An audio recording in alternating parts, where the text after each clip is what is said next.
নমস্কার বন্ধুরা, আমি শিপ্রা আর আমার একটা নতুন চ্যানেল শিপ্রা ব্লগে আপনাদের সবাইকে স্বাগত।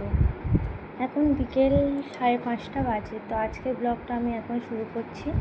বিকেলে অনেক কাজকর্ম থাকে, সেইগুলো সেরে নিয়ে এখন আমি রাতের জন্য একটু খাবার বানিয়ে নিচ্ছি। ঢ্যাঁড়স কেটে নিচ্ছি, ঢ্যাঁড়স আলুর তরকারি করব। তো বিকেলে অনেক কাজকর্ম ছিল, যেমন ঘর বাড়িটা ভালো করে ঝাঁট দেওয়া, জল আনা, তো সেইগুলো আর দেখাতে পারিনি।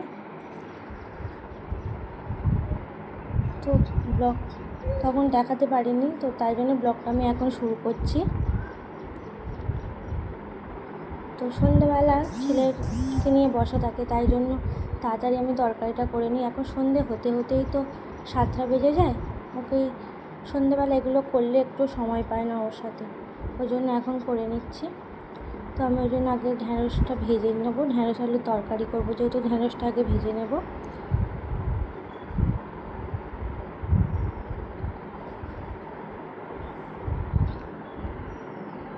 ঢ্যাঁড়সটা তেলের মধ্যে দিয়ে একটু নুন দিয়ে দেবো, নুন দিয়ে চাপা দিয়ে দেবো, দিয়ে অন্য কাজে চলে যাবো। আলুটা কাটা হয়নি, আলুটাও কেটে নিতে হবে।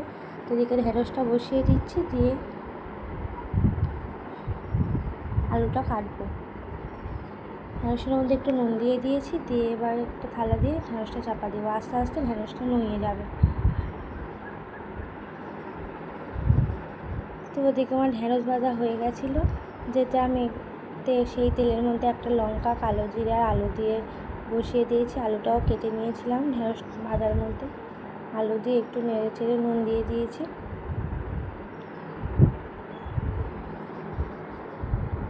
তো সারাদিন সেরকম সময় পাই না ভিডিও করার, সকাল থেকে অনেক কাজ থাকে। ছেলেকে স্কুলে নিয়ে যাওয়া, এসে রান্নাবান্না করা, ওর যেহেতু মর্নিং স্কুল, রান্নাবান্না করা, ওকে খাওয়ানো, চান করানো, অনেক কাজ থাকে। তো সারাদিনে সেরকম সময় পাই না, এই বিকেলে যাই একটু সময় পেয়েছি। ওই জন্য ভাবলাম যে একটা ভিডিও করি, এই প্রথম করছি। তো আপনাদের কেমন লাগে একটু বলবেন। ঢ্যাঁড়স আলুতে জল দিয়ে বসিয়ে দিলাম, তরকারি বসানো হয়ে গেছে। এবারে আমি সন্ধ্যেবেলা মুড়ি খাওয়ার জন্য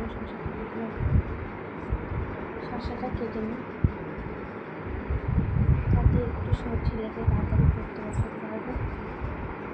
চলো শসাটা কেটে নিই।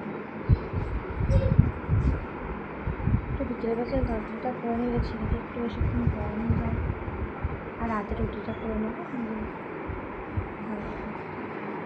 ওদিকে আমার ঢ্যাঁড়সের তরকারিটা হচ্ছিলো, আর এদিকে আমাদের বাড়ির চালের মুড়ি আমার বর মেশিন থেকে ভেজে নিয়ে এসেছে। তো মুড়িটা চেলে নিয়ে ড্রামগুলোর মধ্যে ভরে নিচ্ছিলাম।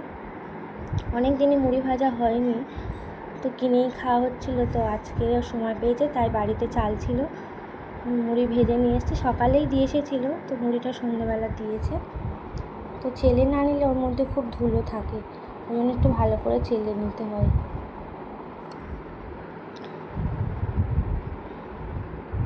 ধুলো থাকে, আবার অনেক ছোট ছোট মুড়ি থাকে, ওইগুলো চাললে মুড়িগুলো ছোট ছোট মুড়িগুলো পড়ে যায়, ওই জন্য একটু ভালো করে চেলে নিতে হয়। তো আমাদের বাড়িতে ধান হয়, সেই ধান সিদ্ধ করে এই চাল করে এই মুড়িটা করা হয়, খেতে ভালোই লাগে। এদিকে মুড়ি চালাও হয়ে গেছিলো, তাই সন্ধ্যাবেলার টিফিন চা করে নিয়েছিলাম সবার জন্য। তো দুটো জায়গায় চাটা ঢালছি, একটা আমার শাশুড়ি আর শ্বশুরমশাইকে দেবো, আর একটা আমরা দুজনে খাবো। তো প্রথমে চাটা নিয়ে, ওর বাবা মুড়িটা আগেই দিয়ে এসেছিলো, আমি তো চাটা দিয়ে এলাম।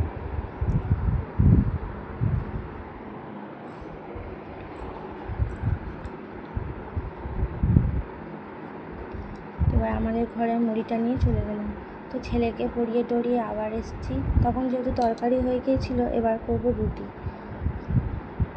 তো আটাটা মেখে নেবো। আটাটা আগে মেখে রাখি, কিন্তু আজকের একদম সময় পাইনি মুড়িটা চালার জন্য, ওই জন্য আটাটা মেখে নিচ্ছি, নিয়ে সঙ্গে সঙ্গেই করবো। আগে একটু মাখিয়ে রাখলে রুটিটা একটু ভালো হয়। তো যেহেতু সময় পাইনি, তাই এখন মাখিয়ে নেবো, নিয়ে রুটিটা করবো।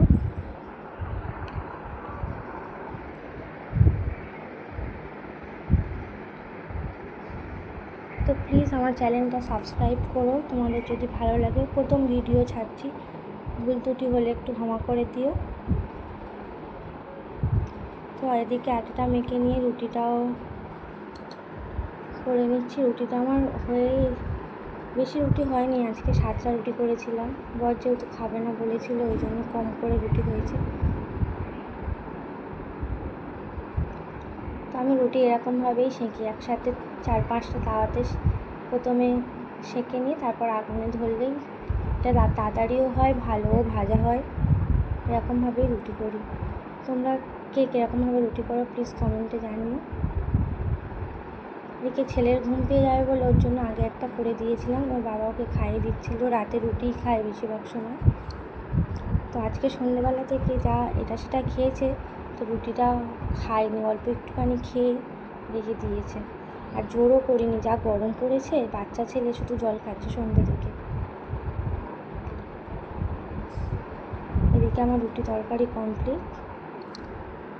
এদিকে গ্যাসের টেবিলটাকে ভালো করে মুছে নিঃসন্দেহে বিকাল থেকে রান্নাবান্নার যা বাসনপত্র এক কাঁড়ি হয়েছে, তো বাসনগুলো পরপর এবার মেজে নেব।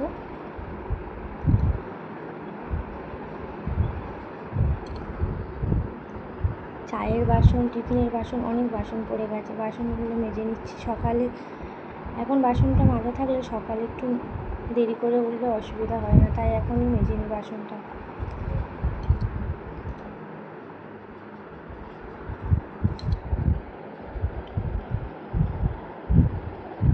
তো প্লিজ আমার চ্যানেলটা সাবস্ক্রাইব করো তোমরা। তো মেজে একটা করে ধুয়ে ঝুড়িতে জল ঝাড়তে দিয়ে দেব। বাসনটা মাজলেই আজকের মতো কাজ আপাতত শেষ, এবার খাওয়া দাওয়ার পাবো। তাই আজকে ভিডিওটা এখানে শেষ করছি।